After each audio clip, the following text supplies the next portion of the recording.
Sveiki visi. Mano vardas Mindaugas Klovas, esu Lietuvos istorijos instituto mokslininkas ir man teko garbė pristatyti mano kolegos ir gero draugo Antonio Kazimiero Burmanskio ilgus metus puoselėtą darbą, monografiją pavadinimu Zabrzezinskiai, Rimvydo palikuonys 15–16 amžiaus Lietuvos didžiosios kunigaikštystės valdančiajame elite. Ir smagu, kad čia turim pašnekovų, tikrai visiems žinomų Lietuvos istorikų, politinės kultūros, bajorijos ekspertų. Tai garbė pristatyti profesorių Rimvydą Petrauską, Vilniaus universiteto rektorių, daktaras Stevenas Rowell, Kembridžo auklėtinis ir ilgametis Lietuvos istorijos instituto mokslininkas, profesorė Jūratė Kiaupienė, ilgametė Lietuvos istorijos instituto mokslininkė, Vytauto Didžiojo universiteto profesorė, taip pat yra Antonio, jeigu neklystu, disertacijos vadovė. Buvo vadovė, čia monografija būtent yra tos disertacijos pagrindų paruošta, tad malonu matyti, ir daktaras Mintautas Čiurinskas, biografistikos atstovas, lotyniškosios kultūros tyrėjas. Ir perduosiu žodį iškart Antoniui, kągi jis čia mums pristatys, kokią čia knygą parašė, koks jos tikslas ir kągi norėjai skaitytojui pasakyti šią savo monografiją. Impas, taip. Taip, tai iš tikrųjų galbūt iš pradžių kaip kilo sumanymas šitą knygą parašyti, tai pagrindinis kaltininkas iš tikrųjų yra profesorius Rimvydas Petrauskas, kuris man pasiūlė šitą temą kažkada studijų metu panagrinėti. Ir aš gan greitai supratau, kad tai tikrai įdomi tema, bet kad ir kiek laiko būčiau skyręs tai temai, vis mačiau, kad jos neišsėmiau iš tikrųjų, nes vis mačiau, kad tiesiog labai didelė apimtis yra šaltinių. Na, tarkim, yra, jeigu žymiausias giminės atstovas Jonas Jurgaitis Zabrzezinskis iš tikrųjų turėjo šiokią tokią vietą istoriografijai, tai jo vaikas, jo sūnus Jonas Jonaitis Zabrzezinskis, kuris iš tikrųjų irgi svarbi buvo figūra Žygimanto senojo laikais, buvo visiškai, sakykime, pražiūrėtas. Ir aš mačiau, kad taip, kad kol surinksiu medžiagą, iš tikrųjų yra ką veikti daugelį metų, ir už tai ir prasitęsė gan ilgai tas darbas. Sakyčiau, iš tikrųjų, jeigu į ką atkreipti dėmesį šitoj knygoje, tai galbūt man tris punktai ateina į galvą. Tai iš tikrųjų, pirma dalis, ko gero, galbūt pirmoji, antroji ir penktoji šitos knygos dalis yra, ko gero, bus skaitytojams įdomiausios. Pirmoji dalis šiek tiek skirta yra lietuviškam humanizmui, sakykim. Ir čia toks buvo gražus man atradimas iš tikrųjų, kai pamačiau, kad Jonas Jonaitis Zabrzezinskis būtent studijavo, mokėsi Krokuvoje tuo pačiu metu kaip garsiausias bene, ko gero, Krokuvos universiteto alumnas Kopernikas. Ir iš tikrųjų, šiaip humanizmas Europoje buvo pirmiausia atsigręžimas į Ciceroną ir ten labai svarbus laisvės konceptas 16 amžiaus raštijoje. Tas dalykas tikrai yra užakcentuotas Lietuvoje, galima sakyti, kad recepcija Cicerono reikia sieti su Vilniaus Vaito Augustinu Rotundu ir po to, aišku, su Vilniaus universiteto steigimu. Na, tačiau būtent būtent Rotundo iš tikrųjų veikalas lenko pasikalbėjimas su lietuviu, jisai būtent laisvė yra svarbiausia tema šito veikalėlio, bet galite paklausti, kas tai turi bendro su Zabrzezinskiais. Štai, na, buvo būtent, kai pasižiūrėjau naujausią monografiją skirta Kopernikui, autorius tos monografijos atkreipė dėmesį į tai, kad Kaip žinia, 1543 metais tas veikalas apie tai, kad sukasi Žemė aplink Saulę ir net atvirkščiai. Na, šita mintis atsirado Koperniko galvoj po to, kai skaitė Cicerono iš tikrųjų veikalą apie valstybę. Šeštoj knygoj rašo tenai Scipiono sapnas, kur kalba apie tai, kad Merkurijus ir Venera seka paskui Saulę. Na ir štai tada aš nusprendžiau, kad iš tikrųjų gali būti, kad mes tą Cicerono recepciją galim keliais dešimtmečiais dar Lietuvoj paankstinti. Tai čia galbūt taip pusiau juokaudamas, bet galima sakyti, kad šioks toks galėjo būti iš tikrųjų indėlis, nors ir paslėptas Zaberezinskio į būtent tą teisinę kultūrą, kurią mes taip didžiuojamės 16 amžiuje, jau keliolika turbūt leidinių turim pirmo Lietuvos statuto. Bet ta mintis, kad iš tikrųjų viešpatauti turi įstatymo galią ir ne galios įstatymas. Tarkim, Lietuvos metraštį taip pat labai gražiai užakcentuota būtent reiškiams pasakojant apie konfliktą ponų taryboj. Na ir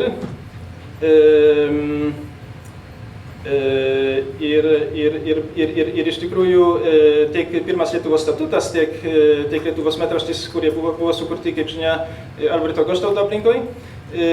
Galim pažiūrėti, kad būtent tuo laikotarpiu, 3 dešimtmetį 16 amžiaus pats artimiausias žmogus galbūt atrodo, galima taip galvoti, buvo Jonas Jonaitis Zaberezinskis, tai matyti iš įvairių dalykų, ypač iš vaikų sužadėtuvių, kurios įvyko to dešimtmečio pradžioje.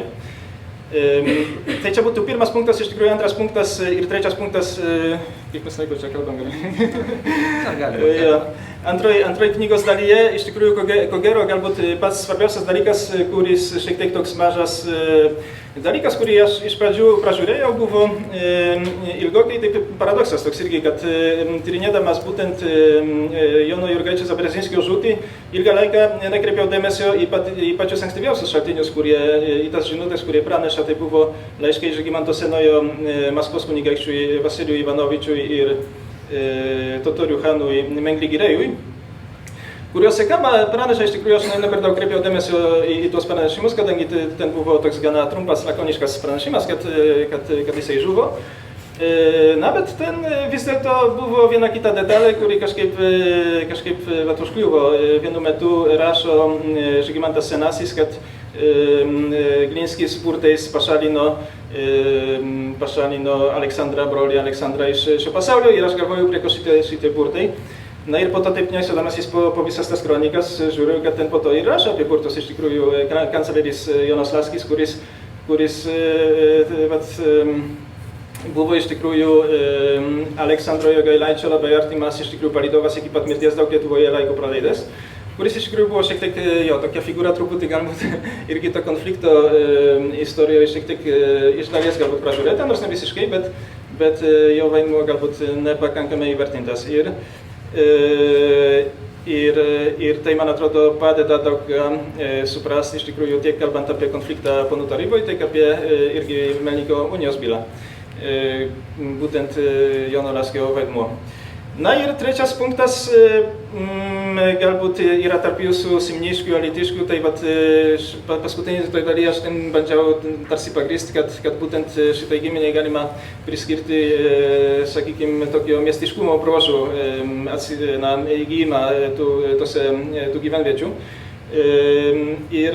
Bet kiek esu bendravęs su alytiškiais ar kitais, jie apie šitą giminę nėra girdėję ir ko gero kažkaip man būtent kažkaip nusprendžiau, kad greičiausiai būtent dėl to stereotipo, kad šita giminė buvo laikoma turbūt lenkiška giminė ir mažai kam buvo, man atrodo, dėl to aktuali.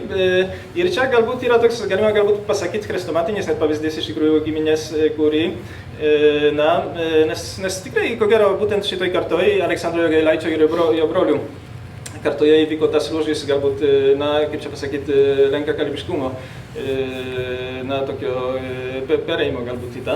lenkakalbystė dalykų, nežinau, galbūt kolegos pataisys, bet iš tikrųjų tas šiek tiek iliustruoja būtent, bet ir mes žinom, kad tai aišku nebuvo jokių būdų koks nors tautinis pareiškimas arba, kaip čia pasakyti, deklaravimas, bet visiškai tai pragmatiniais sumetimais tas vyko. Kaip minėjom, būtent studijos, būtent valdovo dvare iš tikrųjų įvairūs kontaktai ir taip pat mišrios santuokos iš tikrųjų per tą laikotarpį būtent prasidėjo ir suintensyvėjo Liublino unijos link. Taip pat labai gerai, man atrodo, parodo iš vienos pusės matom labai aiškiai tą lietuvišką savimonę Lietuvos didikų, kuri išreikšta yra ir romėnų teorijos kilmės iš romėnų ir kitų dalykų, bet irgi rodo būtent, man atrodo, tų dalykų sudėtingumą bet būtent tikrai nereikia galvoti, kad mes žinom, kad tikrai tai nebuvo lenkiška. O įdomu, tai jeigu čia lietuviai, tai kodėl čia Zaberezinskiai, tai gal kokiais paberžiškiais reikėjo juos įvardinti, ar kaip čia tiksliau būtų, ne? Galbūt. Tai aš manau, kad šitą klausimą galbūt dar kreipsim į kalbos komisiją. Galbūt iš tikrųjų, bet matyti iš tikrųjų, kadangi rusėniškose šaltiniuose būtent šitą formą kažkaip nusistovėjo, tai taip ir liko. Įsitvirtino ir lietuviško iš tikrųjų istoriografijai. Ačiū Antoni. Ir kiekviena monografija pretenduoja į kažkokį naujumą. Apie naujoves visada kalbama, aktualizacija, naujumas. Profesorė, jums klausimas. Ar kasgi šioj monografijoje yra naujo bendrai apie Lietuvos valstybę, apie Lietuvos didžiosios kunigaikštystės politinę kultūrą, politinę bendruomenę? Įjungtis. Kas naujo? Žinot, mūsų istoriografija jau tiek yra rašyta, kad kažką ypatingai visai negirdėto, nematyto, naujo pasakyti yra gana sunku. Bet perskaičius Antonio knygą, man kilo mintis, kad jisai vieną dalyką naujai pažiūrėjo. Giminė erdvėje. Lietuvos didžioji kunigaikštystė, visi žinom, turėjo milžinišką erdvę, net tiems laikams kaip valstybinė erdvė. Ir kas tą erdvę užpildė? Giminės. Bajorų, didikų giminės. Ir per tokią prizmę kol kas nėra žiūrima giminės istorija, bet jinai išimama iš tos erdvės. O erdvė kaip giminių kuriama erdvė ir puoselėjama erdvė. Tai aš manyčiau, kad čia, jeigu Antanas norės tęsti, tai galima būtų šitą labai sėkmingai išplėtoti. Taip dar nėra daryta. Tai ne Zaberezinskiai tik viena giminė, tų giminių yra daug. Bet kol kas jos šiek tiek yra tyriamos, bet tyriamos izoliuotai, galima sakyti, viena nuo kitos. Nebent yra vedybinis santuokos ten. Kas? Nemėgstu šito dar. Tai toks mano būtų palinkėjimas Antanui. Būtent šitai pažiūrėti, o galgi, be abejo, ne vieni Zaberezinskiai, prie jų iš karto atsidurtų tie, su kuriais jie bendravo. Ir kaip tai paveikia tą valstybinę erdvę. Toks mano būtų, tiesiog man tai pačiai įdomu, bet aš jau nepradėsiu šito darbo ir norėčiau, kad kas nors jį pratęstų, kandidatas šalia. Nebejoju, kad nesustos Antonis ties viena knyga, bus ir kitų. Nes čia tiesiog yra dar tik pradžia, mano supratimu, šitoj knygoje daugelio idėjų pradžia, jas reiktų išvystyti. Tai būtų labai puiku. Ačiū, profesorė. Ir turim šio knygoje, aišku, įvairiausių konfliktų. Konfliktai irgi toks sukasi apie vieną irgi asmenybę, Mykolą Glinskį, ir čia būtų klausimas daktarui Stevenui Rogalui. Mykolas Glinskis. Kaltas pats ar kalta aplinka? Tokį turim jums klausimą. Ačiū. Lietuvoje, kada krenta politikas, pirmas mano klausimas yra, kam jis nepatiko, o antras yra, argi jis nesuprato, kur gyvena. Mykolas Glinskis nebuvo žmogaus iš niekur, jo šeima yra sena, nors ne totorių kilmės, ir jis išvažiavo išmokti naujienų Europoje. Karyba pas imperatorius, jis mediciną mokėjo atseit Polonijoje, jis formavo ryšius su Saksų kunigaikščiu Albertu, Danijos karalium, o paskui grįžo namo ir tapo Aleksandro Jogailaičio numylėtinis.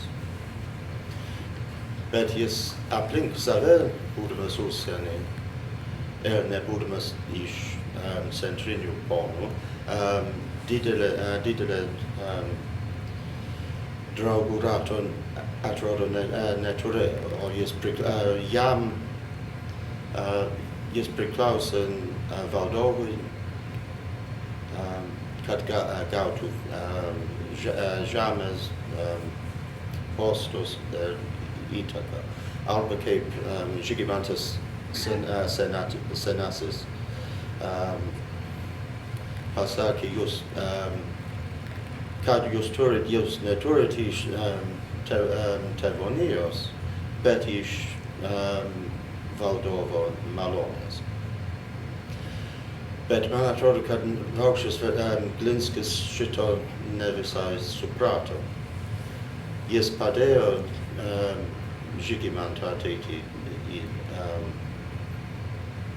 valdžią, o paskui jis galvojo, kad jis gali daryti kaip nori. O aplink jų sukasi Zabierzynskis ir kiti priešai. Zabierzynskis jį įžeidė ir jis nusprendė nužudyti jo priešą. Man atrodo, kad jis laukė, kol valdovas jam pritars, o valdovas, būdamas netoks naivus, suprato, kad jam reikėjo didesnį Lietuvos ponų rato negu Mikoliukas ir jo šeimyna. Jis pabėgo į Maskvą, kaip daugelis, gauti paramos su mintim, kad vis tiek jis grįž. Už tai jis laikomas po sukilimo prieš bėgdamas. Jis laikomas išdaviku. Būdamas Maskvoje, jis daro tą patį. Jis nusprendžia padėti maskvėnams prieš Lietuvą. O praranda galimybę grįžti, nors jis prašo savo užsienio draugų, Danijos karalius, kitus jam padėti. Jis pasiliko kalėjime, kol jo brolio duktė neištekėjo už Maskvos didįjį kunigaikštį Vasilijų III. Dar kartą jis yra didys, jis turi įtaką, ir dar kartą jis viską apsišiko. Ir jis baigėsi kalėjime, nes po Vasilijaus mirtį jis nusprendžia, kad jis yra geresnis už savo brolio duktė ir jos Maskvos meilužį Obolenskį. Ir šįkart moteriškį jį laiko kalėjime, kol badavo iki mirties. Tada iš dalies jis kaltas, dėl to, kad visi jo, viską, ką jis padarė, kas jam išėjo blogai, buvo jo kaltė, bet aplinka taip pat išnaudojo progą jį sutvarkyti. Ačiū. O tęsiant apie konfliktus, Antonis čia savo knygoje naudoja įvairiausius naratyvinius šaltinius, kai ką vertė iš lotynų kalbos ir dar gal ir kitų kalbų. Tad perduočiau klausimas daktarui Mintautui Čiurinskui, kaip jam pavyko susidoroti, kokiegi tie naratyviniai šaltiniai. Tai aš labai džiaugiuosi turbūt ir ne vienas aš, kai kadaise studijų laikus su Antoniu, kaip su jaunesniuoju kolega skaitėme šaltinius, lotyniškus šaltinius ir dabar kolega padaro tokius darbus, kurių aš tikrai nesiimčiau.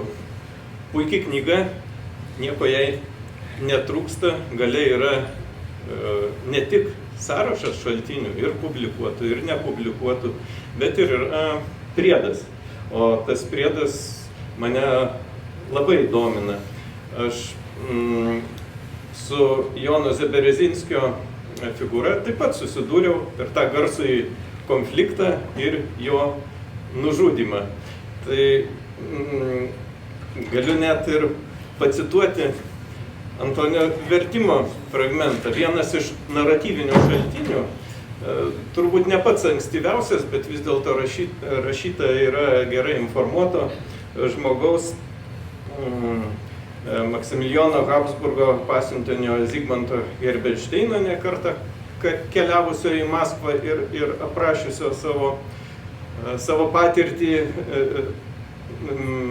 Maskvos reikalams skirtame veikale, pirmą kartą išleistame 1549 metais, labai autoritetingame, įtakingame tekste, įtakingame turinyje, kuris po to formavo Europos nuomonę apie šitą pakraštį pasaulio. Taip rašoma apie šitą įvykį. Iš pradžių čia rašoma po to, kai supykęs Mykolas Glinskis susisiekia su Maskvos didžiuoju kunigaikščiu ir užsitikrina jo globą. Cituoju dabar: dalykams su Maskvėnu taip išsisprendus, Mykolas, degantis keršto troškimu Jonui Zeberezinskiui, tuomet buvusiam savo dvare arti Gardino, kuriame ir pridūrė skliausteliuose autorius, kuriame aš po to nekartą pernakvojau, skliaustelį užsidaro, visus smarkumu smogė ir kad negalėtų pasprukti, paskyręs aplink pastatą karių sargybas, pasiuntęs kaip žudiką vieną musulmoną, užklupo miegantį lovoje ir užmušė. Tai čia Mykolo Glinskio tas vadinamasis maištas buvo didelių blogybių pradžia. Tos blogybės po to nusitęsė, epizodas baigėsi 1508 metais.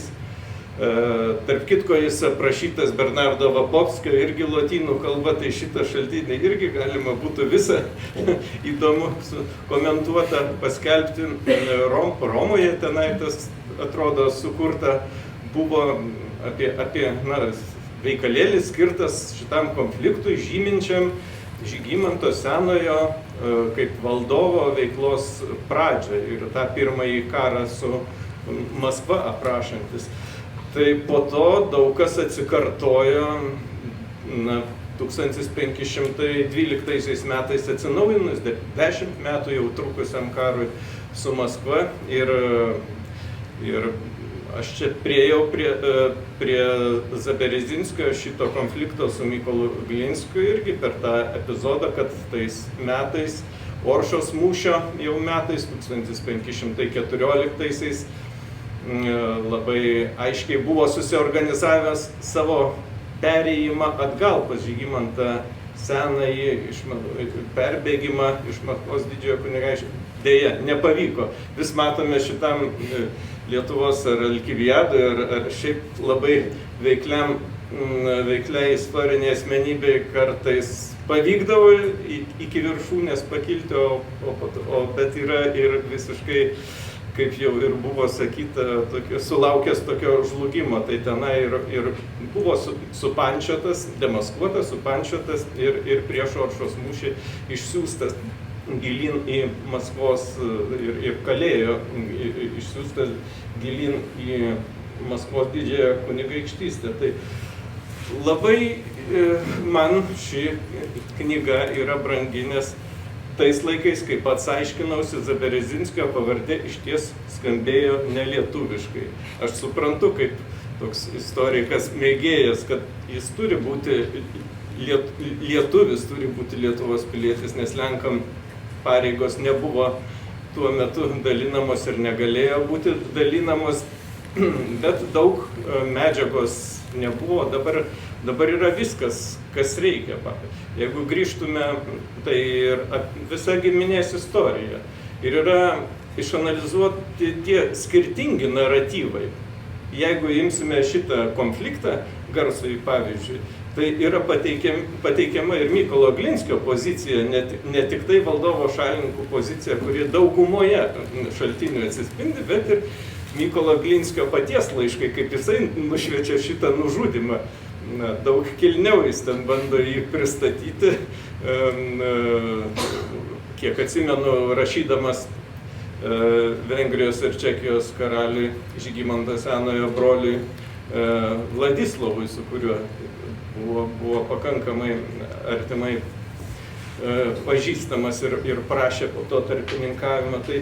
Tai viskas, ko reikia. Iš įvairių pusių apžvelgta giminės istorija ir telieka gailestauti, kad ta giminė greitai užsibaigė, kaip buvo kažkodėl būdinga tam 16 amžiaus viduriui. O man brangus yra tie vertimai, kad pateikiami ne tik originalo kalba šaltiniai, bet ir su vertimu, tam pritariu ir tai, manau, turtina mūsų tekstyną, šaltinius prieinamus visiems ir visuomenė. Ir šią kryptimį reikia toliau dirbti. Ir manau, yra, jeigu žvelgsime šiek tiek į kitą, į skaitmeninimo temą, manau, jau yra tokia padėtis susidariusi, kad nedaug trūksta, kad mes galėtume visą korpusą pasidaryti, pavyzdžiui, 16 amžiaus tekstų, bent jau lotiniškųjų. Jeigu yra vertimai, tai ir su vertimais. Čia tik tai reikia tokių anotuotų, rimtų, parengtų jau su ištaisytom klaidom, galimais komentarais, tekstyno, kuris būtų puikus instrumentas ir į jį būtų sudėta tai, kas jau publikuota, nereiktų jau daryti darbo nuo nulio. Tai labai sveikinu su šita turininga knyga. O kad jinai turininga šita knyga, tai aš pastebėjau, matote, kiek lapelių pridėta tame egzemplioriuje. Taip, ir su pieštuku pripaišyta. Tai reiškia, yra ko pasisemti, ką pasižiūrėti, gal kažko diskutuoti. Tai va. O aš apie Zaberezinskius iš tikrųjų net studijų metais man jie niekada neužkliuvo, aš jų kažkaip niekada, vat Radvilos, tai suprantu, čia jau didikai, kaip sakant, Zaberezinskiai niekada man, jie taip, niekur aš jų taip labai nesutikdavo, o gal tik tai praeidavo į vieną ausį, išeidavo pro kitą, bet su jais tik tai vat Antonis, kai pradėjo darbuotis, rašyti darbus, ir sutinku taip, na kaip sekasi, oi, radau Zaberezinskio tą, apie tą. Tik tada Zaberezinskiai tapo mano toks jau įprasta pavardė. Tad klausimas čia profesoriui Rimvydui Petrauskui, kodėl iki šiol nebuvo, nieks nesiėmė tokio darbo apie Zaberezinskius ir ar ši knyga, užpildo tą spragą? Ar gal visgi kitą reiktų pradėti ir rimtesnę?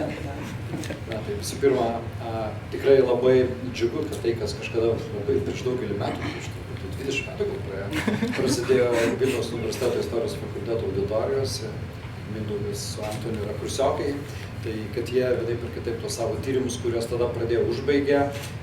Ir tikrai, tuomet, kai galvoji, kokias temas duoti pradedančiams studijuoti, aišku, gali pradėti nuo Radvilų, Goštautų ir taip toliau, bet yra kitų, vidutinės, tokio vidutinio lygmens giminių, kurios nesulaukia dėmesio, bet kurios yra savaip įdomios. Ir aišku, čia jau buvo užsiminta, bet dabar turbūt laikas paaiškinti turbūt ir tą, kuo jie skiriasi ir kodėl ta pavardė taip lenkiškai skamba. Nes mes esame pripratę prie Lietuvos didikų giminių: Goštautas, Radvila, Kęsgaila, Daugirdas, Manvydas ir taip toliau, visų jų vardai suformuoti pagal tą seną lietuvių onomastinę vardų tradiciją iš vieno protėvio, kurio metu Lietuva priėmė krikščionybę.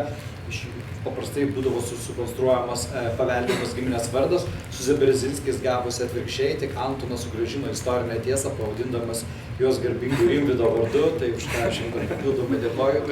Tai iš tiesų, nes jų pirmasis žinomas atstovas yra teoriškai, jeigu imtumėm tą modelį, jie turėjo būti Rimvydais, nes tas pagoniškas jų toks vardas buvo, bet jie apsisprendė dėl priežasčių, apie kurias galėsit paskaityti, Antonis bando paaiškinti, kodėl galbūt jie tą tokią lenkišką tradiciją formuoti paveldimą giminės vardą pagal pagrindinę valdą. Šiuo atveju ta buvo prieš Manos esančią Zaberės ir taip jie virto Zaberezinskiais ir kažkuria prasme gal irgi.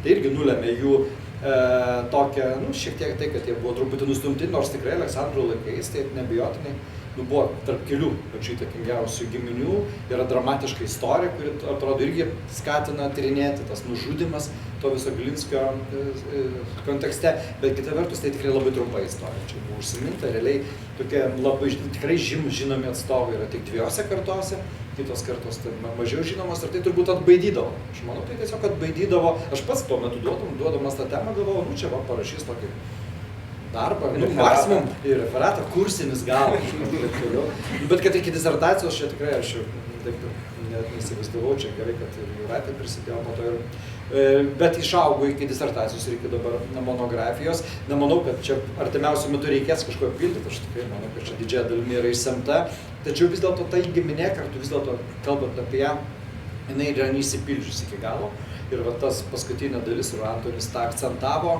primindamas tą regioną, kurį mes dabar vadiname Dzūkija, bet aišku, ten Simnas, Alytus, Nemunaitis ir taip toliau, tai ten buvo ta erdvė, kurią Zaberezinskiai buvo atradę. Tai mes dabar, ar pravažiuodami, ar praskrisdami, matome, kad tai yra toksai miškų masyvas, tai dabar nėra tie miesteliai, yra miestai, bet tai iš tiesų labai mažai urbanizuota teritorija, tuo metu tai buvo apskritai mažai apgyvendinta teritorija ir Zaberezinskiai tikrai turėjo, aš manau, potencialą ten išvystyti. Čia kalba apie miesto kultūrą, aš bendriau, kad manau, čia tokia vidaus kolonizacijos toks projektas, miestelių, dvarų steigimo bandymas tokioje erdvėje. Turime Simne tikrai bažnyčią, kurios tikrai, bent jau tikrai dalis mažai nežinoma, bet ir yra tikrai iš tų archainių ir Lietuvos bažnyčių, kurias tikrai visiems siūlyčiau dar papildomai ir aplankyti tą progą ir tos pamatyti Zaberezinskio, turbūt vienintelį vos pėdsaką, kurį galima taip prisiliesti Lietuvos teritorijoje. Tai aš iš karto pakviesiu, nes Simne pristatysim knygą kovo 23. Labai džiaugiuosi už simniškius, kad turi, žinai, tikrai tikrai labai svarbus jau lokalinės istorijos papildymas.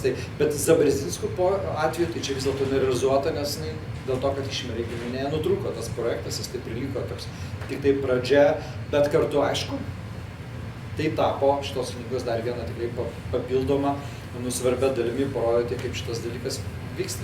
Aišku, pakeliui atrado dar vieną nežinomą atstovą ir jo įdomią labai kelionę po Europą ten ir čia yra knyga taip pat papasakota, tai tikrai siužetų atsirado daug ir manau, kad tikrai mes turime jau ne vienai giminiai tų monografijų įvairiom kalbom, beje, čia tokia tarptautinė tema, nemažai ir Lenkijoje yra apie Lietuvos giminės rašyta, bet dabar turim dar vieną papildomą giminę apie tos Rimvydus Zaberezinskius. Ačiū. Pastebėjau, profesorius paminėjo čia tokie vidutiniokai, žinai, tie Zaberezinskiai, bet tavo knygoje, man atrodo, tu taip juos taip gana rimtai pristatai, vienas rimčiausių tokių pareigūnų. Kaip čia vidutiniai ar visgi? Tai galbūt dar vienas tas momentas buvo, nes aišku, jo, būtent Jonas tas nužudytas, jis iš tikrųjų labiausiai išgarsėjęs, jisai pirmiausia kaip piršlys buvo Aleksandro ir Elenos iš Maskvos ir po to Glinskio auka, iš tikrųjų tie du dalykai galbūt jį padarė tokį garsesnį šiek tiek. Tuo tarpu jo sūnus, iš tikrųjų, man atrodo, jo vaidmuo iš tikrųjų vienu metu buvo svarbus 4. dar dešimtmetį, tuo metu, kai iš tikrųjų liko našlaičiai Radvilos, būtent Mikalojus Juodasis ir jo brolis Jonas. kadangi Zabrzezinskis buvo vedęs Radvilaitę, jisai tapo jų globėjų ir berods, man atrodo, ankstyviausias iš tikrųjų Mikalojaus Radvilos juodojo paminėjimas yra būtent tam šaltinėje, kuris yra irgi vienas iš priedų, kai iš tikrųjų visos tos globojamos valdos, ten ir Nesvyžius yra, ir visos tos tokios, sakykime, ikoninės Radvilių valdos iš tikrųjų yra perduodamas Zabrzezinskio tiem pilnametystę pasiekusiems jau Radvilaičiams. Tai iš tikrųjų galima sakyti, kadangi Kęsgailos Radvilos tuo metu mirė, buvo pasidarę iš tikrųjų Zabrzezinskį vienu metu labai tikrai irgi stambiais žemvaldžiais. Tai čia galbūt dar vienas toks, bet tas tiesa, kad tiesiog kaip ir su Jogailaičiais ta pati problema, tiesiog vaikų neturėjo ir taip ir baigėsi. Ačiū, Antoni. Toks klausimas gal diskusijai. Lietuvos didžiojo kunigaikščio Aleksandro favoritai, patarėjai, tai čia silpnybės ar stiprybės šaltinis Lietuvos didžiojo kunigaikštystėje ir bendrai ir karūnoje? Čia iš tikrųjų, šitą klausimą man vis... Viskas veikia. Baigia. Nes kaip užsiminta, iš tikrųjų monografijoje yra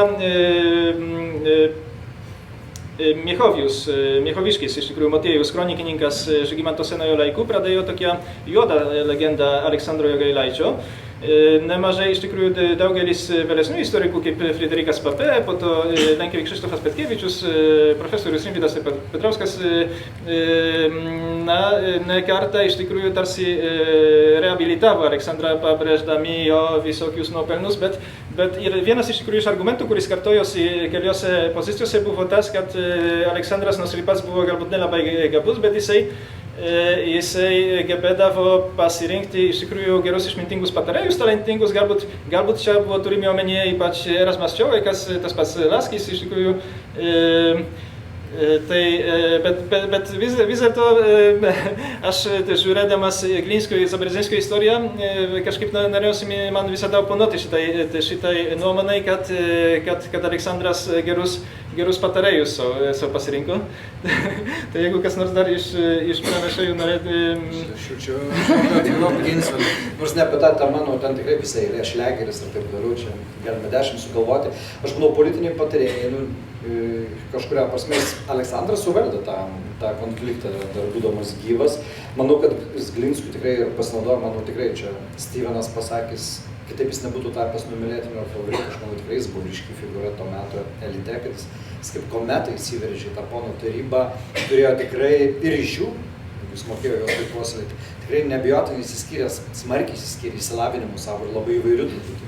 Aišku, tada medicina, karyba tikrai ir kitus dalykus, tai tikrai ir tai, kad palaikė po to, dar į Maskvą, kai kurie valdovai siuntė laiškus įgindami, matosi tikrai, kad jis turėjo įvairių kompetencijų, kurios turbūt Aleksandrui irgi buvo svarbios ir taip toliau, kad buvo ir asmeninės savybės, mes visi žinom, žmonės yra sudėtingi, viena pusė gali gerai daryti, bet kitur kurti konfliktus, tai čia aš manau vis dėlto manyčiau, kad Aleksandras tikrai nesirinko Glinskio dėl to, kad galvojo, kad jis čia kurs, manau, jis tikrai atpažino naudas, padarė tikrai, sukūrė jam specialią net naują pareigybę, to vyriausio dvaro maršalo ir manau, jis tam tikrą indėlį Aleksandro toj politikoje tikrai turbūt padarė, aš vis dėlto taip galvočiau. Supratau, kad Antonis yra Zabrzezinskio, toks, jis Zabrzezinskio pusė šitam konflikte, aš sutinku, kad Glinskis buvo šitiek ir beprotis ir čia Stevenas jau tam paminėjo, bet manau, kad kažkuria prasme tikrai padarė ir tai tikrai prisidėjo prie tų Aleksandro pokyčių.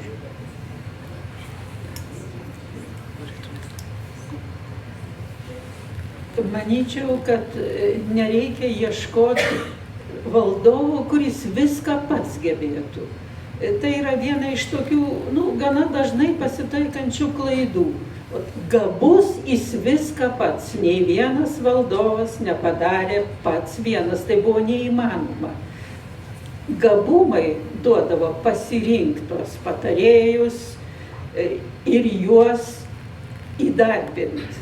Bet kad kuris nors atsisėstų ir valdytų valstybę pats, jokio tokio absoliutaus monarcho mano supratimu nebuvo. Tik tai tiek, kad apie kai kurių patarėjų žinom daugiau, jeigu kalbam apie Lietuvą, Apie kitus galbūt dar nežinom, o galbūt ir nenorėta, kad būtų žinota. Čia labai sunku pasakyti, bet nei vienas nevaldė pats vienas.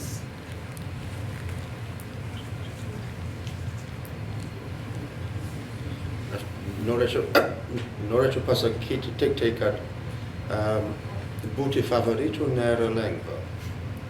Ir visi valdovai myli savo favoritus, kol jiems yra naudinga. O parašiau straipsnį apie Glinskį, kuris buvo su citata iš psalmų. Netikėkit valdovais. O ta citata paėmiau iš lūpų Anglijos karalio favorito Edwardas Stratfordo lūpų. Jis buvo naudotas kelias dešimtmečius, o kai buvo naudingiau jį nužudyti, karalius jį nužudė. O tai nėra vienintelis toks. O man atrodo, kad Glinskis galvoja, kad jis yra Superman, o jis toks nebuvo. Labai talentingas, bet ne viršininkas. Žiūriu, kad laikas šiek tiek senka ir leisiu, kas tos gal turi klausimų. Galite kažko paklausti ar Antonio, ar profesorių, apie didikus, apie Lietuvos didžiosios kunigaikštystės elitą bendraja prasme. Ar yra klausimų, gal iš salės kas nors norėtų? Iš esmės tai didelė nelaimė, kad tas patarėjų tarybos nesuvaldė naujas valdovas Žygimantas. Suvaldyti nebuvo paprasta. Tai aš tada gal tiesiog Antonio dar paklausčiau, kokie tolimesni tyrinėjimai, kur jis toliau į kokią pusę, ar tęsia Zabrezinskių giminės istorijos tyrinėjimus, ar imsis kokių kitų darbų? Aha.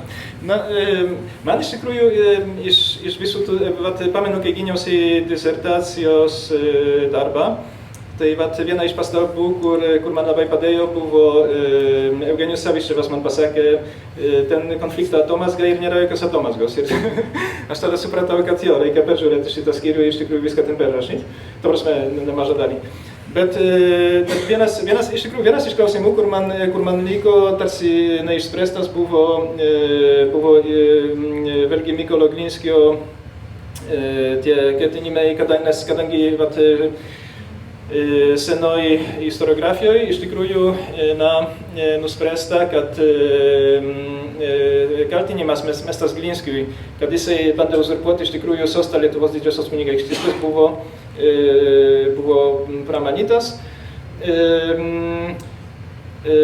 Įdomus man šaltinis iš tikrųjų yra Alberto Goštauto 1525 metų memorialas karalienei Bonai, kur jisai savo oponentą kaltina Konstantiną Ostrogiškį ir jis ten įvadina naujų Glinskių, kuris panašiai bandė irgi užimti Lietuvos didžiosios kunigaikštystės sostą, tarsi uzurpuoti šitą titulą galbūt. Na ir profesorius Gudavičius, pažiūrėjau, iš tikrųjų savo straipsnėje, kuriame analizuoja tos visus įvairius šaltinius iš tikrųjų Glinskio maišto, tai jisai labai rimtai žiūri iš tikrųjų į tuos ketinimus Mykolo Glinskio būtent užimti Vilnių. Ir tai čia man irgi klausimas, galbūt irgi man įdomu iš tikrųjų būtų irgi išgirsti, ar apie tai galvotų gerbiami svečiai. Čia kitai konferencijai.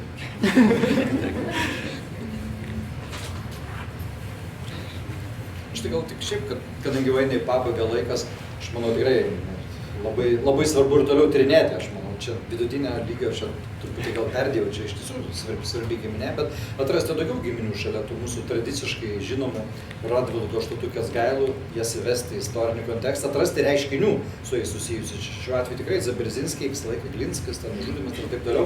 Bet čia parodyta iš tiesų visiškai naujas reiškinys, tai vidaus kolonizacijos, kaip gyvendant toj projekte ir kaip didikai čia bando išstumti organizuoti, tai aš linkėčiau atrasti tokias temas ir jas toliau giliai nagrinėti. O, turim klausimą. Aš profanas, bet man įdomu, koks likimas būtų laukęs Glinskio, jeigu jis būtų likęs Lietuvoje? Kaip?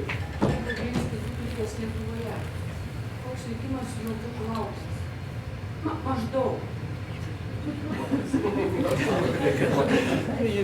Tas pats kaip paskui. Neišvengti. Autorius. Neprieštarausiu tikrai autoritetu.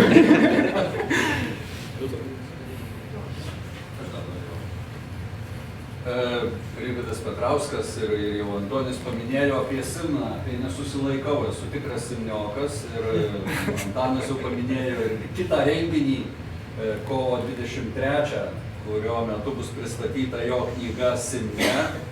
Ir Simnas įžymus tuo, kad jame yra pastatyta ta garsi bažnyčia, kurie atšventė neseniai 500 metų jubiliejų.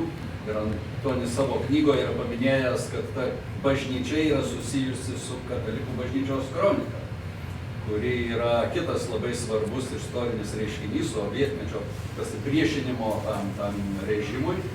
Ir 23 kovo vyks renginys, kurio metu būtent ir bus paminėta katalikų bažnyčios kronika. Tai yra tradicinis renginys, į kurį kviečiu irgi auditoriją atvykti, pamatyti bažnyčią, kuri yra tikrai įspūdinga ir kuri buvo funduota Zaberezinskių. Renginyje dalyvaus istorikas Valdas Rakutis su savo pranešimu apie katalikų bažnyčios kroniką. Antonis pristatys savo knygą, ir dar pradėjo Bubnys dalyvauti su savo pranešimu apie kitą rezistencinį leidinį Aušra. Tai tiek čia tiesiog eksplikuojant. Kai kas sako, ta bažnyčia daugiau primena tvirtovę. Na, beje, čia toks pastebėjimas mano asmeniškai irgi nuo vaikystės, aš ją prisimenu, tai man jinai tikrai būdavo visiems ten, jinai labiau tvirtovė negu bažnyčia, nes sienos yra 1,5 metro storio, mūrinės, taip kad tikrai tvirtovės. Tad ačiū visiems susirinkusiems ir šitą Antonio monografiją galima įsigyti Lietuvos istorijos instituto stende ir, man atrodo, net ir su parašu gal įmanoma bus dabar artimiausių. Taip, iki 6. Ačiū labai.